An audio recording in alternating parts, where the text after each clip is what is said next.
안녕하세요. 저는 오랜 세월 고생이 많았던 60대의 평범한 여성입니다. 제 나이 60에 저도 나이 들어가면서 이제 살 만큼 살았으니 미련은 없다 생각한 적도 있었지만 팍팍하기만 했던 제 인생을 돌아보면 왠지 모를 아쉬움이 크기도 했었어요. 남들은 인생에 한 번쯤 빛을 보는 날이 온다고 하던데 나는 기구한 팔자를 달고 태어났는지 여태 살면서 한 번도 빛은커녕 마음 편한 날이 없었다 싶었거든요. 고아로 자라서 유일한 내 편이었던 남편은 무정하게도 나를 두고 먼저 떠나버렸고 저는 남편도 없이 어린 아들 하나를 키우며 어렵게 살아야 했습니다. 고아 신세에 가방끈도 짧아서 남들보다 못 배우고 못 가지고 누구보다 약한 사람이 저였어요. 그런 내가 남편 없이 혼자서 자식을 건사할 수 있을지 걱정도 의심도 많았지만 내가 아니면 누가 내 아들을 지켜줄까 싶어서 어떻게든 살아보려 아등바등 버텼습니다. 가난한 살림에 콩 한 쪽 있으면 무조건 내 아들 입에 넣어주고 보는 자식밖에 모르는 어미였었죠. 자식을 위하는 제 마음은 그만큼 대단했지만 정작 저는 제 아이에게 변변히 해준 게 없었습니다. 배운 것도 없고 기술도 없어서 하루 벌어 하루 먹고 살기도 바쁜 삶이라 겨우 입에 풀칠이나 하는 게 전부였거든요. 좋은 집 한번 가져보고 싶다는 꿈을 품는 것도 저한테는 사치였습니다. 그때는 그저 비 피하고 몸 누일 곳만 있어도 감사하다며 감지덕지한 심정으로 살았었어요. 빚에는 반지하 아니면 우풍 드는 옥탑방 살이이다 보니 저는 늘 아이에게 미안할 수밖에 없었습니다. 집도 그 모양인데 밖으로 보낼 수도 없었거든요. 남의 집 자식들은 유치원도 가고 학원도 다니고 하다못해 사탕이라도 하나 들고 놀이터라도 다니는데 우리 아들은 하루 종일 일하는 엄마 옆에 붙어서 간식 한 번 못 얻어먹고 어두운 방 안에 갇혀있는 신세였으니까요. 그렇게 자라야 했던 불쌍한 제 자식은 제 뱃속에서 태어난 게 유감스러울 만큼 대단한 아이였습니다. 제 뱃속에서 태어난 게 유감스러울 만큼 대단한 아이였습니다. 제가 바빠서 글자 가르쳐줄 생각은커녕 애한테 신경도 못 쏟았는데 겨우 5살 난 애가 자기 혼자 한글을 깨우친 거였어요. 알려준 적도 없는데 벽에 붙은 글자판 보고 혼자 한글을 익힌 아들을 보며 저는 너무 놀랐습니다. 우리 아들이 무척 똘똘하다 싶어 감탄스러웠죠. 그러던 아이가 갑자기 글을 줄줄 읽더니 학교도 들어가기 전에 산수까지 혼자 하더라고요. 동네 사람들이 신기해서 이것저것 시켜보는데도 애가 막힘이 없었어요. 그제서야 저는 우리 아들이 영재라는 걸 알았습니다. 고슴도치도 지 새끼는 이쁘다고 자기 자식 일이라면 다 대단스럽게 생각하는 게 부모 마음이겠지만 우리 애는 정말 남달랐어요. 오죽하면 다른 사람들이 애를 공부시켜야 한다고 야단이었으니 말입니다. 하지만 저는 우리 아들에게 해줄 수 있는 게 아무것도 없었습니다. 혼자 벌어서 월세에 생활비 쓰고 나면 똑 떨어지는 벌이에 아들이 보고 싶다는 책 한 권 사주는 것도 저한테는 사치였거든요. 집에 남편이라도 있었으면 내가 발품 팔아서 뭐라도 해주겠지만 저 혼자다 보니 먹고 사는 게 버거워서 자꾸만 못 해준다는 핑계를 댈 수밖에 없었죠. 그런 아들은 학교를 들어가며 더 돋보이기 시작했습니다. 학교에서는 늘 1등을 해왔고 맡으시는 선생님들마다 애가 천재라며 칭찬을 아끼지 않으셨어요. 그나마 초등학교 시절에는 애들 공부가 거기서 거기겠지 하며 저도 큰 신경을 쓰지 않았는데 아이가 자라면 늘어나는 상장이 많아지고 주변의 칭찬이 커질수록 저는 기쁨보다 걱정이 먼저 들기 시작했습니다. 가끔은 차라리 내 자식이 타고난 것이 원망스럽기도 했습니다.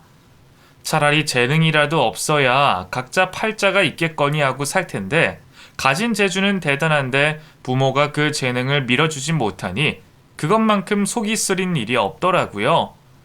오죽하면 이렇게 키울 거면 차라리 낳지 말았어야 했나 싶은 생각을 했던 적도 있었거든요. 그런데도 엄마한테 속상한 말 한번 하지 않고 착하게만 구는 아들을 보면 저는 그 아이가 저한테 찾아와 주기에는 너무나 아깝다 싶었습니다. 어디 좋은 집에서 부잣집 아들로 태어났더라면 이런 고생 모르고 하고 싶은 거 다 하면서 꿈을 펼칠 수 있었을 텐데 말이죠. 하지만 가난한 집에서 태어난 우리 아들은 똑똑한 만큼 착하고 마음이 깊은 아이였습니다.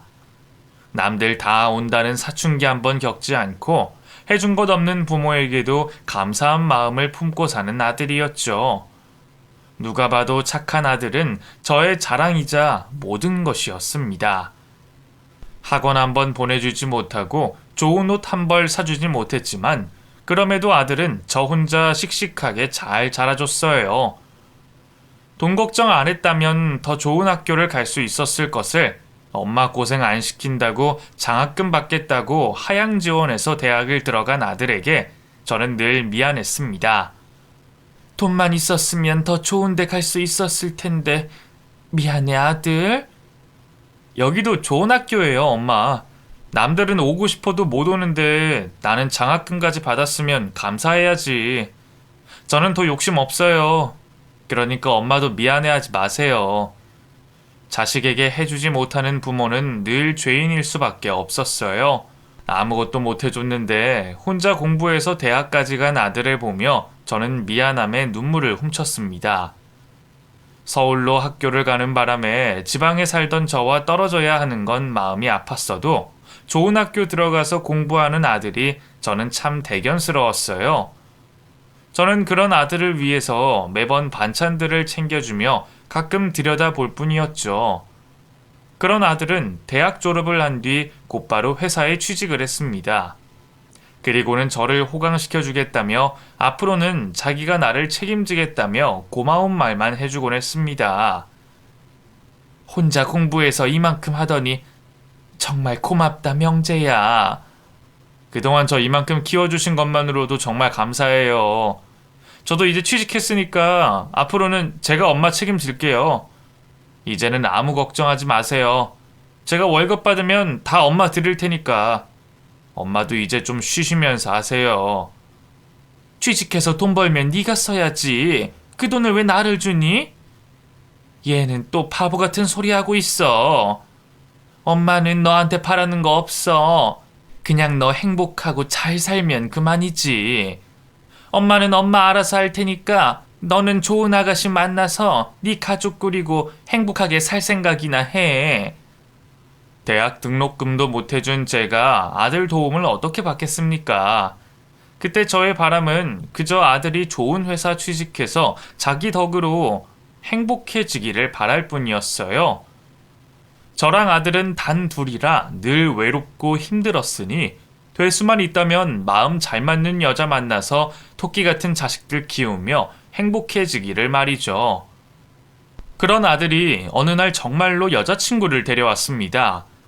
회사 생활한 지도 몇 년 됐으니 이제 슬슬 결혼할 시기가 됐다 싶었지만 막상 결혼을 하겠다고 하니 저는 또 걱정이 들었습니다. 전보다는 사정이 나아졌지만 그래도 여전히 단칸방 신세인 제가 아들에게 집을 해줄 여력은 없었거든요. 그래도 명재 너 결혼할 때 집 구할 돈이라도 도와줘야 하는데 엄마가 능력이 없어서 어떻게 하니? 미안하다 정말.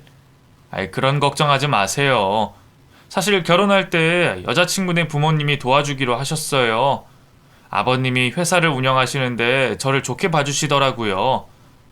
알고 보니 결혼하겠다는 아가씨네 집이 저희 집이랑은 비교도 안 되게 잘 사는 부잣집이더라고요.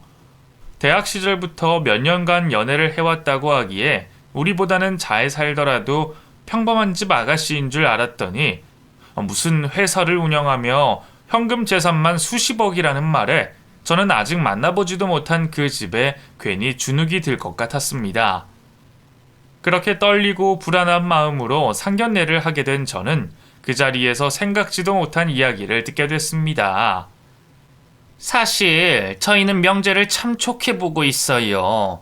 애들이 둘이 오래 사귄 만큼 믿음이 있는 것도 있지만 오래 만나면서 명재가 얼마나 성실하고 바른 청년인지 알겠더라고요. 사실 저희 딸이 외동이라 그런지 그 응석바지로만 커서 철없을 때가 많은데 그럴 때마다 명재가 저희 딸을 잘 챙겨줬더라고요. 부끄러운 말이지만 저희 딸이 학교 졸업할 수 있었던 것도 다 명재 덕분입니다. 그래서 저희가 보답하고 싶어서 하는 거니까 도움 받는다고 죄송해하실 필요 없어요. 그래도 부모가 돼서 면목이 없습니다. 아드님을 참 잘 키우셨으니 그것만으로 잘하셨죠. 저희는 정말 명재가 아들 같아서 그래요. 사실 그래서 말씀드리는데 애들 결혼하면 저희들이 한동안 데리고 있으면 어떨까 합니다. 데리고 있다뇨? 들어와서 살라는 말씀이세요? 그렇죠. 뭐 옛날 말로 하면 대릴 사위인 거죠. 사실 저희가 명재를 후계자로 점 찍었거든요. 저희 남편이 정말 목숨 걸고 회사를 키웠는데 물려줄 사람이 마땅치 않아서 늘 걱정이었어요. 집에 아들이라도 있으면 어떻게든 시켜볼 텐데 딸만 하나인데 우리 딸은 그런 거 전혀 모르거든요. 처음부터 우리 아들을 좋게 봐주셨다는 사돈의 말씀은 참 감사했습니다. 우리 아들이 어디 가서 미움받을 사람은 아니지만 그래도 귀한 따님 내주시면서 사위 아껴주시면 감사한 일이니까요. 더군다나 해오는 것도 없는 집에서 말이죠. 그래서 결혼까지 도와주신다는 말씀이 감사했지만 갑자기 튀어나온 대릴 사위 이야기에 저는 깜짝 놀랄 수밖에 없었습니다. 혹시 아들은 알고 있었나 싶어서 얼굴을 봤지만 그 얘기는 저희 아들도 몰랐던 건지 당황스러워 하더라고요. 이 얘기는 명재도 몰랐을 겁니다. 저희들끼리 생각만 하던 일이라서요. 명재 어머니 직접 뵙고 얘기를 하는 게 좋겠다 싶었어요. 저희는 명재가 정말 잘할 수 있을 거라 생각하는데 그 재주가 많은데도 날개를 못 달아서 안타까운 청년이라 생각했어요. 그런데 이제 두 사람이 결혼하고 저희 식구가 되면 그 날개를 저희가 달아줄 수 있지 않겠습니까? 명재 어머니께서는 걱정하실지 모르겠지만 저희는 정말 좋은 마음으로 얘기하는 거예요. 딸이 아닌 사위에게 회사를 물려준다는 결정, 저희 쪽에서도 쉬운 결정 아니라는 거 아시죠? 제 생각이야 중요한 건 아니었겠지만 저도 아들의 생각이 가장 중요했습니다. 아들이 그 길을 가고 싶어 한다면 저도 반대할 수는 없으니까요. 상견례를 끝내고 집에 가서 따로 얘기를 나눠봤더니 아들은 내심 그쪽 집안의 계획에 찬성인 듯 했습니다. 사실 제가 싫다고 할 입장은 아니잖아요. 후계자 삼아주신다는데 무조건 감사한 거고 뭐 결혼하면 가족 되니까 제가 회사 일 도와야 할 일이 어떻게든 올 텐데 그럴 거면 차라리 처음부터 제대로 배워서 시작하는 게 낫나 싶기도 해요. 그래, 네가 그렇다면 그렇게 해야지. 그럼 엄마는 괜찮으니 그쪽 어른들이 하자시는 대로 해라. 하나뿐인 아들 남의 집에 대릴 사위 보내면서 마음이 불편하지 않았냐고 하면 거짓말이겠죠. 하지만 그때는 그게 좋은 방법인 줄만 알았습니다. 내가 보통이라도 되면 모르지만 아무것도 해줄 게 없는 부모로서 그런 기회를 뺏으면 안 된다고 생각했거든요. 다른 것도 아니고 회사를 물려주신다는데 대릴 사위가 아니라 제가 그 집 가서 식모 노릇을 해도 감사해야 할 상황이었죠. 결국 아들은 결혼을 하며 그 집 대릴 사위를 시작하게 됐습니다. 저도 맘먹고 보내기는 했지만 역시 아들을 보내놓고 마음이 편할 수만은 없었네요. 생각보다 바쁜지 자주 찾아오지 못하는 아들을 보며 어쩔 수 없이 서운할 수밖에 없었어요. 사업이 쉬운 일이 아니니 일 배우느라 바쁘다는 아들을 이해를 하면서도 멀리 있는 아들 소식이 그리울 수밖에 없었죠. 애들이 따로 살았으면 바쁜 아들 대신에 제가 찾아가 보기라도 했을 텐데 사돈 댁에 함부로 갈 수가 없어 그러지도 못했어요. 그나마 명절이라도 찾아오지 않으려나 기대를 했지만 아들은 그 집 눈치가 보이는지 쉽게 집에 한번 오지를 못하더라고요. 며느리나 그 집 식구들이나 다들 저를 무시하는지 결혼하고 2년 동안 명절날 시댁 한 번 오지 않았죠. 그 집에서 나를 대우해주지 않을 거라 생각은 했지만 나를 아예 없는 사람 취급하는 것을 보며 어쩔 수 없이 섭섭할 수밖에 없었습니다. 그래도 틈틈이 제가 전화를 해주는 아들만 기다리며 오매불망 아들을 그리고 살았죠. 그러던 어느 날 아들이 전화를 하는데 목소리가 너무 좋지 않아 보였어요. 이번에도 못 내려가서 죄송해요. 제가 서툴러서 아직 일이 버겁네요. 급한 일만 정리되면 꼭 내려가 볼게요. 엄마 걱정 말고 네 몸이나 잘 챙겨. 밥은 잘 먹고 있는 거지? 그럼요. 잘 먹죠. 근데 엄마 밥 못 먹은 지 오래돼서 그런지 엄마가 해주신 밥이 먹고 싶네요. 저는 그 말을 듣고 충격을 받았습니다. 엄마 밥이 먹고 싶다는 말이 뭐 대수냐 하시겠지만 평생 나한테 뭐 하나 바란 적 없던 애가 얼마나 힘이 들면 엄마 밥이 먹고 싶다고 하는지 그게 저한테는 걱정이 될 만한 일이었어요. 우리가 오래 못 봤던 것도 있겠지만 제 생각에는 아무래도 아들이 여러모로 많이 힘들어 보였습니다. 하긴 대릴사위하는 게 쉬운 일은 아니겠죠. 알면서도 자기가 하고 싶다니 보냈지만 애써 모른 척 하려던 저도 그런 말을 듣고서는 가만히 있을 수가 없었어요. 결국 저는 보고 싶은 아들 생각에 무작정 사돈댁을 찾아가기로 했습니다. 간다고 연락을 하고 싶었지만 미리 아들에게 말하고 가겠다고 하면 오지 말라고 할 게 뻔했기에 저도 이렇게 할 수밖에 없었네요. 그렇게 저는 몇 날 며칠 동안 아들이 좋아하는 음식을 준비하기 시작했습니다. 아들이 참 좋아했지만 옛날에는 돈이 없어서 몇 번 해주지 못했던 LA 갈비와 아들이 좋아하던 장아찌의 밑반찬들까지 정성껏 준비하려다 보니 급한 마음과 달리 시간이 걸리더라고요. 하다 보니 너무 많이 했나 싶어 걱정이 들었지만 그동안 못해준 만큼 해주고 싶었던 것도 엄마의 마음이었습니다. 사실 제가 이렇게 음식해서 간다고 사돈댁에서 좋아하시지는 않을 거라는 생각에 걱정되는 마음도 들기는 했습니다. 아들이 그 집에서 밥 굶는 것도 아닐 텐데 제가 바리바리 반찬을 싸들고 가면 괜히 유난 떠는 것처럼 보이면 어쩌나 싶었어요. 그 집이야 부잣집이니만큼 집안에서 일을 해주시는 분들도 계시고 사내진미의 밥 걱정은 없을 테니까요. 솔직히 저는 돈 아까워서 매번 나물 반찬들로 퉁치고 고기나 비싼 음식들은 어쩌다 명절에만 해주다 보니 아들에게 항상 미안한 마음이 있었습니다.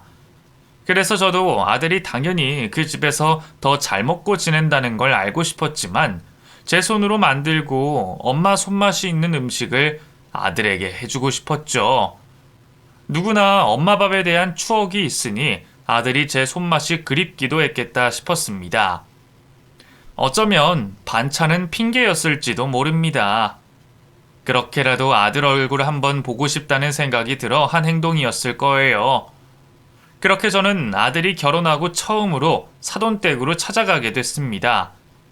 결혼하고 벌써 2년이 다 돼가는데 사위를 대릴사위 들여놓고도 와보라는 소리 한 번 없는 사돈댁이었지만 그래도 저는 사돈께 늘 감사하기만 했습니다. 가진 것 없어서 평생 자식에게 변변히 해준 것 없는 저 대신에 우리 아들에게 기회를 주시고 귀한 딸 내어주어 결혼까지 시켜주셨으니 말입니다. 결혼까지 한 자식이 그저 행복하게 살기를 바라며 그동안은 섭섭한 마음을 애써 모른 척하며 조용히 지낼 수밖에 없었죠. 양손 가득 음식들을 챙긴 저는 낯설고 먼 길을 떠났습니다. 오래전 받아둔 주소 한 장 쥐어 2년 만에 내 아들을 보러 가게 됐네요. 사돈댁이 가까워질수록 환영받지 못할 제 스스로를 걱정하기 시작했지만 그래도 아들을 오랜만에 보겠다는 생각에 설레였습니다. 목소리만 듣던 아들이 어떻게 지내고 있을지 궁금하기도 했고 말이죠.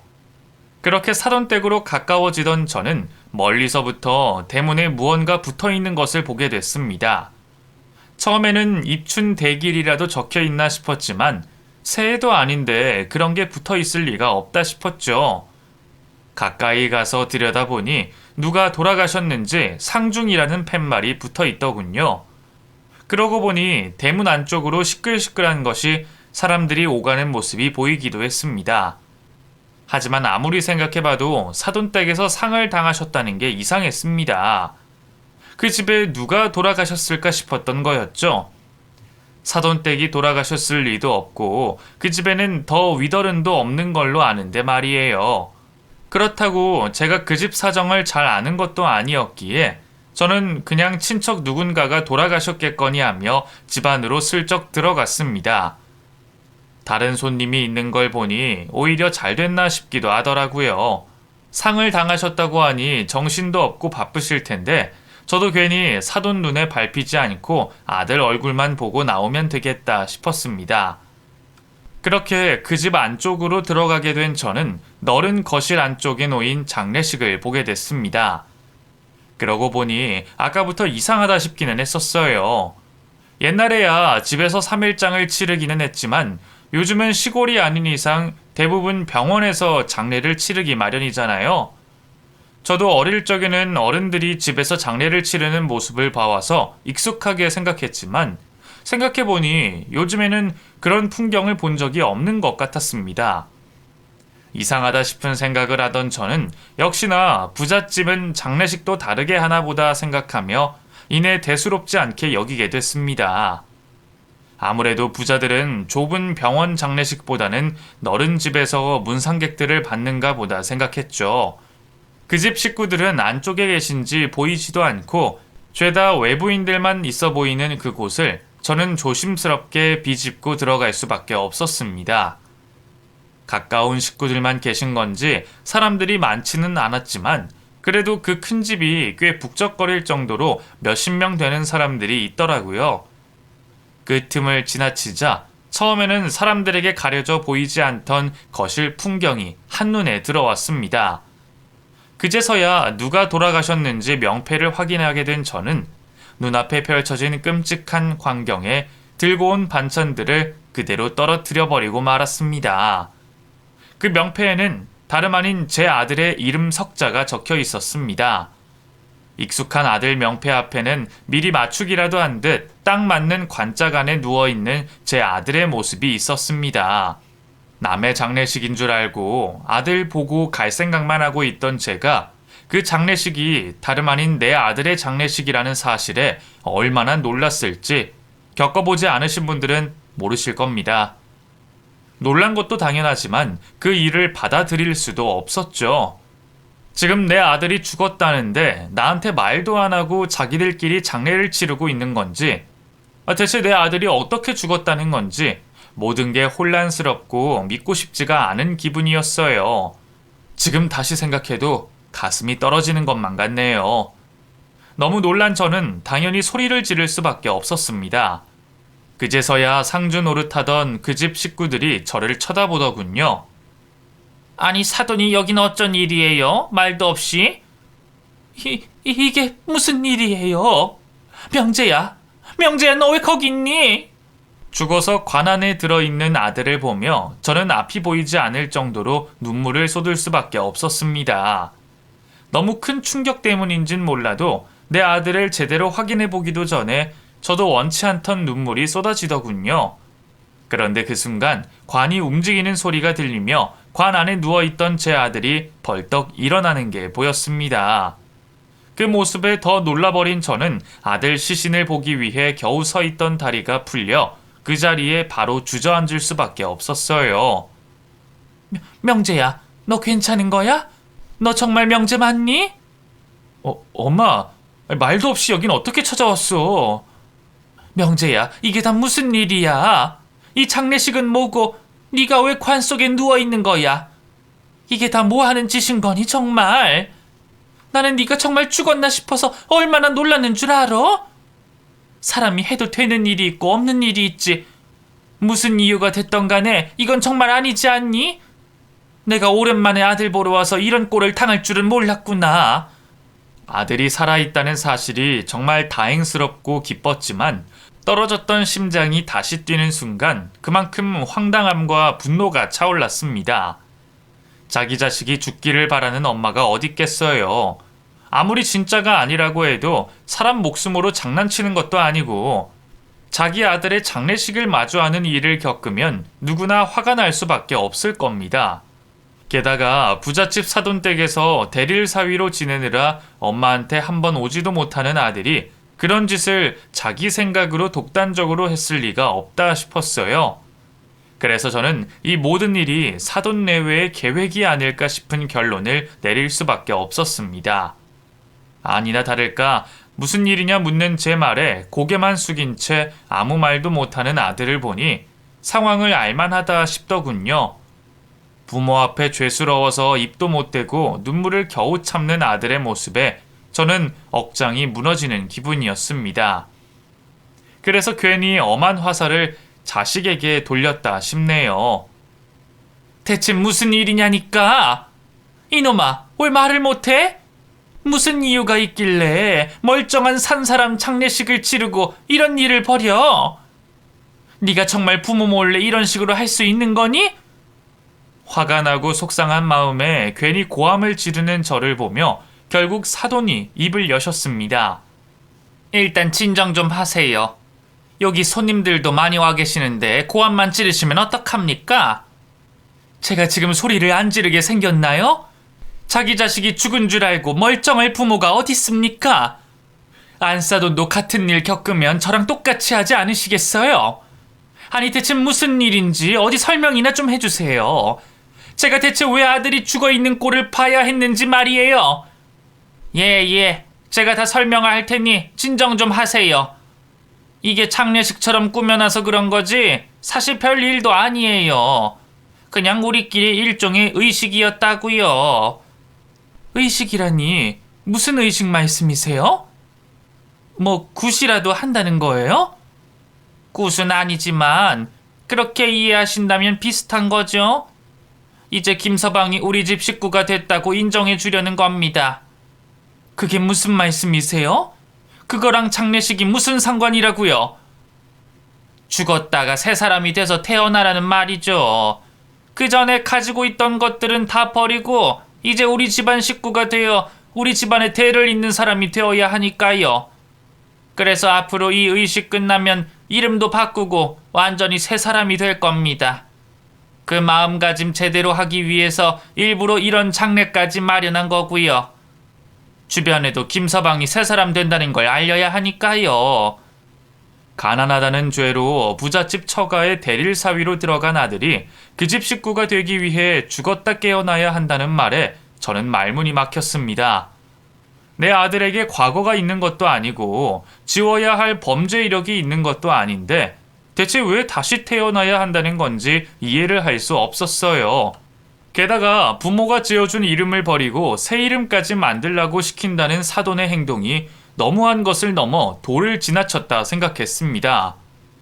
그 집 식구들이 가난하고 혼자인 나를 무시한다는 건 저도 알고 있었지만 그런다고 이렇게까지 사람을 무시할 줄은 몰랐었네요. 그렇다고 이런 짓을 벌입니까? 그 말을 지금 나더러 이해하라고 말씀하시는 거예요? 정말 해도 너무하십니다. 내가 죽은 것도 아니고 두 눈 뜨고 살아있는데 내 자식을 이름도 바꾸고 당신네 자식처럼 데려가겠다 이거예요? 나한테 말 한마디 없이? 명재야, 너도 이 말을 듣고 있었니? 다른 사람들은 그렇다 쳐도 어떻게 너까지 이럴 수가 있어? 엄마가 널 어떻게 키웠는데? 죄송해요, 엄마. 김서방, 자네가 죄송할 게 뭐가 있어? 그냥 우리 말 잘 들었을 뿐인데 낳고 키웠다고 다 부모인가? 솔직히 나만 준 부모보다 우리가 김서방에게 해준 게 더 많지 않습니까? 끝까지 저를 무시하며 얘기하는 사돈을 보며 저는 기가 막히고 치가 떨렸습니다. 사람을 얼마나 무시하면 면전에다 그런 소리를 할 수 있는 건지 그 모욕을 정말 견딜 수가 없더라고요. 저도 그 전까지는 알아서 눈치 보느라 내 아들 한 번 보지 못하고 있는 며느리도 없는 척하며 살았지만 이건 정말 아니다 싶었습니다.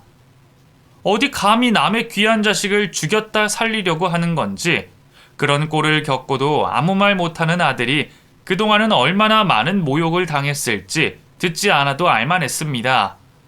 아무리 출세가 좋다 그래도 이건 아니다 싶은 생각에 저는 그 자리에서 당장 아들을 데리고 나가려 했죠. 명재야, 내가 참으려고 했는데 아무래도 안 되겠다. 너 정말 이런 사람들이랑 계속 지낼 거니? 너는 참을 수 있다 생각하는지 모르겠지만 나는 우리 아들 이런 곳에 두지 못하겠어. 얼른 엄마랑 나가자. 빨리 나와. 저는 고개도 못 들고 죄인인 양 서 있는 아들의 손목을 잡아채 그 집에서 나가려고 했습니다. 그러자 그 집 식구들이 저희들을 가로막고 못 나가게 하더라고요. 어딜 나가겠다고 그래? 당신은 여태 자식 맡겨놨으면서 이 정도도 생각 못했어요? 후계자 삼겠다고 했을 때는 감사하다고 머리도 조아리더니 우리 식구 시켜주겠다니까 뭐가 불만이야? 내가 며느리 딸처럼 생각한다고 하면 정말 내 딸이 되는 겁니까? 내 아들이 대릴사위로 그 집 일을 돕는다고 그 집 아들이 되는 거냐고요? 당신들이 정말 내 자식 걱정해서 잘해줬습니까? 이것만 봐도 뻔하잖아요. 세상에, 나랑 우리 아들을 얼마나 무시를 하면 이런 일을 벌여? 이것만 봐도 그동안 우리 아들을 그 집 머슴 취급했을 게 뻔히 보이는데 내가 모르면 몰랐지만 이런 꼴을 본 이상 내 아들이 고생하는 건 참을 수가 없겠네요. 내 아들 내가 데려갈 테니까 비켜주세요. 우리도 못 내어준다니까? 못 드려요. 다들 저 여자 끌어내지 않고.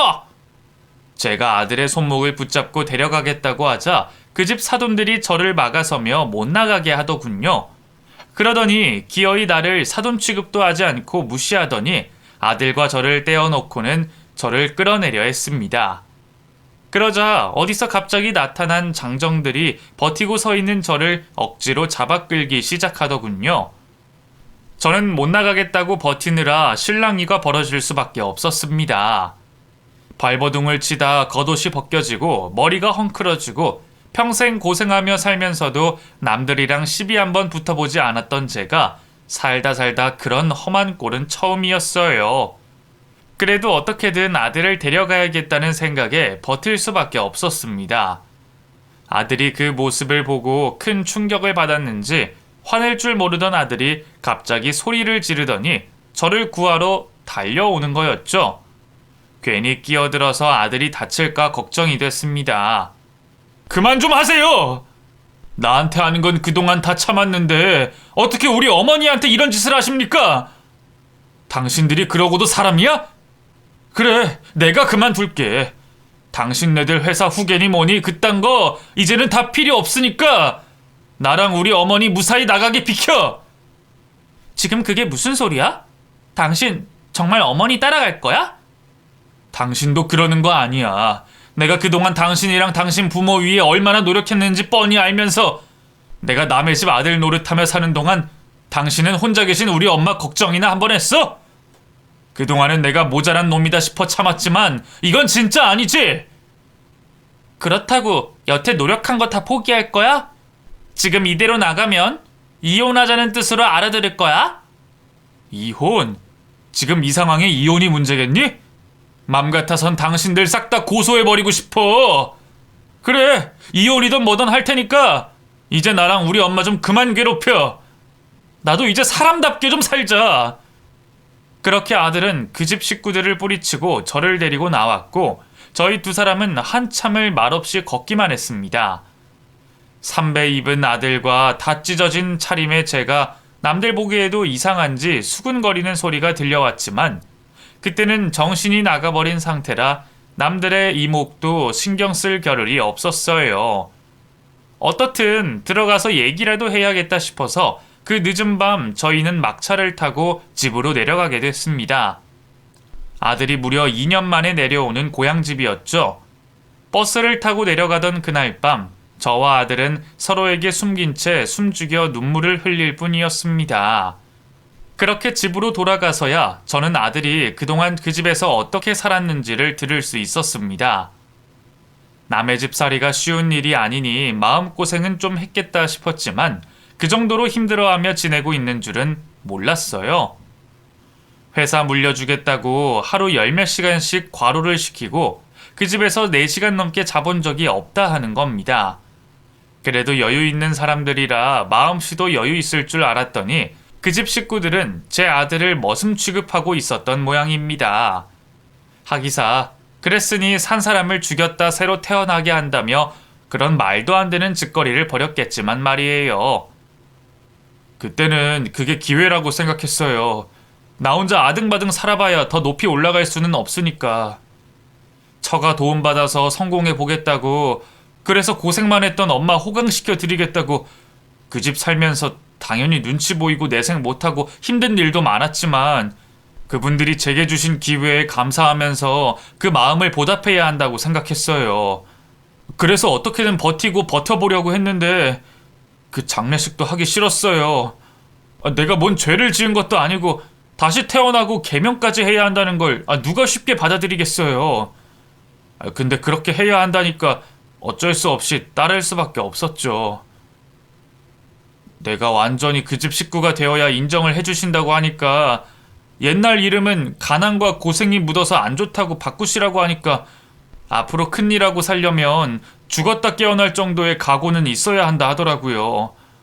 내가 자격지심 때문인진 모르겠지만 그 말에 반박할 수가 없었어요. 엄마 생각을 하면 계속 불편한 마음이었는데 엄마 몰래 하면 될 거라 생각하고 시키는 대로 하려고 했던 거예요. 뭐 이름이야 서류상 이름만 달라지는 거고 관짝에 누웠다 일어나면 끝날 거라고.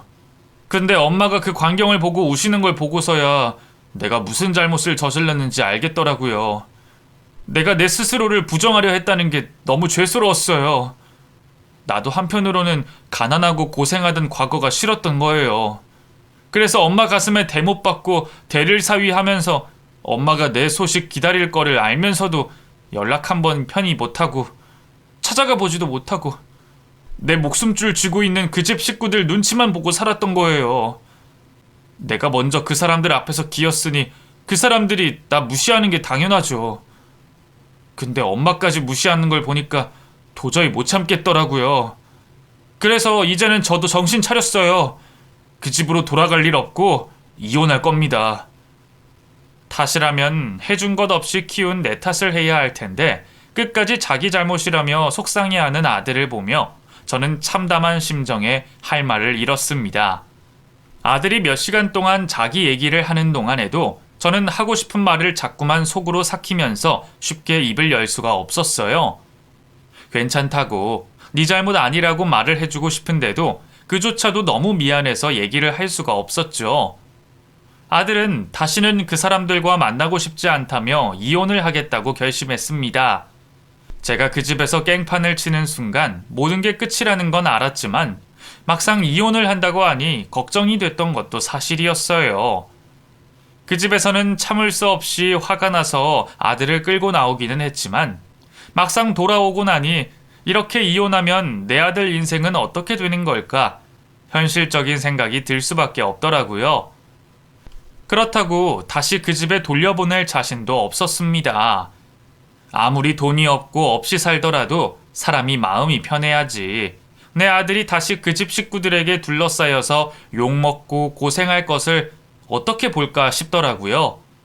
그래서 저는 조금은 이기적인 마음으로 아들의 이혼을 환영했습니다. 그리고 아들은 정말 결심처럼 이혼을 하기 위해 준비를 시작하게 됐습니다. 하지만 이혼 소송은 절대 쉽지 않았어요. 부잣집 상대로 우리 같은 사람들이 쉽게 대적하지 못할 거라는 건 예상했지만 역시나 그 집에서도 호락호락하게 나오진 않더라고요. 감히 우리들 주제에 자기네 같은 사람들에게 대들었다고 기분이 상한 건지 끝까지 데리고 있더라도 이혼은 안 해줄 거라며 이혼 소송부터 쉽지 않았습니다. 돈이 없으니 물어물어 저렴한 변호사를 구한 저희와 달리 그쪽에서는 유명한 이혼 전문 변호사를 대동하고 와서 이혼하면 가진 것까지 다 내놔야 할 줄 알라며 우리 아들에게 협박까지 했던 모양이었죠. 그런 상황에서도 아무것도 해줄 수 있는 게 없는 엄이라는 사실에 저는 매일이 견디기 힘들었습니다. 이제 와서 그 부부가 잘 지내지도 못할 텐데 왜 이렇게까지 사람을 괴롭히는 건지 야속하기만 하더라고요. 아마 우리에게 복수를 하고 싶었던 거였겠죠. 이혼을 안 한다고 해서 자기 딸이 괴롭힘 당할 것도 아니고 다시 데려가서 우리 아들을 들들 볶을 생각을 하는 모양이었어요. 어차피 유책 사유 찾기도 어렵고 이 정도로는 이혼 소송 시작도 못하는 거 알죠? 그러니까 괜히 더 침 빼지 말고 적당히 하는 게 좋을 거예요. 그래야 나중에 같이 지내도 얼굴 붉힐 일이 덜하지. 아들이 강경하게 나와서 그런 건지 저한테까지 전화해서 협박을 하는 그 집 사람들이 저는 무섭기까지 했습니다. 그래서 더더욱 이혼을 해야겠다는 결심이 서게 됐죠. 하지만 그 집 여자 말처럼 이혼 사유가 확실하지 못한 탓에 이혼은 시작부터 어려웠습니다. 합의 이혼으로 서로 좋게 끝내면 좋을 것 같은데 그 집에서 그렇게 해줄 리가 없었죠. 자꾸만 우리를 궁지로 몰며 어려워지는 상황에 제 아들이 결국 마지막 방법을 찾았습니다. 눈에는 눈, 이에는 이라고 협박에는 협박으로 응수하겠다고 나왔거든요. 돈 좀 있는 집은 다들 그런진 모르겠지만 그 집도 깨끗한 집안은 아니었던 모양입니다. 사업하려면 적당히 손 더럽힐 줄도 알아야 한다며 가르친 사돈 덕분에 저희 아들이 그 집 비리를 좀 알고 있었거든요. 탈세는 기본이고 회사 꾸리면서 불법 저지른 게 한둘이 아니었는지 아들은 결국 자신이 알고 있는 증거들을 무기로 삼을 수밖에 없었습니다. 사위야 또 구할 수 있지만 한번 힘들어진 회사는 다시 일으키기 힘드신 거 아시죠? 그러니까 저희 그냥 헤어지게 해주세요. 지영이가 저 없다고 못 살 애도 아니고 서로 좋은 게 좋은 거 아니겠습니까? 그러자 그쪽에서도 처음으로 우리 말을 들어주더군요. 법정 싸움까지 가봐야 좋을 게 없다 싶었던지 결국 제 아들은 합의 이혼으로 조용히 이혼을 할 수 있었습니다. 겨우 한 달이면 끝날 일을 그동안 얼마나 사람을 괴롭혔던 건지 저는 이제 그 집 식구들 사는 동네 근처도 가기 싫을 정도로 그 집 사람들이 치가 떨릴 수밖에 없었어요. 그래도 아들이 무사히 이혼을 해서 그나마 참 다행이었지만 이제는 어떻게 살아야 할지 저도 아들도 막막할 따름이었죠. 아들은 제 앞에서 힘든 내색을 하지 않으려는지 괜찮다고 씩씩하게 얘기했지만 그 속이 괜찮지 않음을 저는 알았습니다. 저 정말 괜찮다니까요, 엄마. 솔직히 이혼하기 전에는 걱정이었는데 이혼하는 동안 너무 힘들어서 그런지 이제는 속이 후련해요. 지금 같은 마음으로는 뭐든 하겠다 싶어요. 그래서 저 이제는 제가 하고 싶은 일 해보면 어떨까 싶어요. 운 좋게 위자료도 받았고 그 돈은 원래 없던 돈이니까 다 써버려도 부담 없을 것 같아서요. 솔직히 그 사람들한테 받은 돈을 계속 들고 있기도 찝찝하고요. 그동안은 실패할까봐 걱정돼서 뭘 선뜻 할 수가 없었는데 이제는 용기가 좀 나는 것 같아요. 그래서 망하던 말던 그냥 한번 뭐라도 해보려고 해요. 그렇게 말을 한 아들은 그동안의 경험을 바탕으로 자기 사업을 시작하게 됐습니다. 처음에는 집 한켠에서 인터넷으로 뭘 파는지 바빠 보이더니 반년 만에 갑자기 사무실을 얻으며 더 바빠지기 시작했어요. 아들이 설명을 해줬지만 저는 배움도 짧고 문외한이라 자세히는 모르지만 뭔진 몰라도 아들이 열심히 하는 걸 보니 응원을 해주고 싶습니다.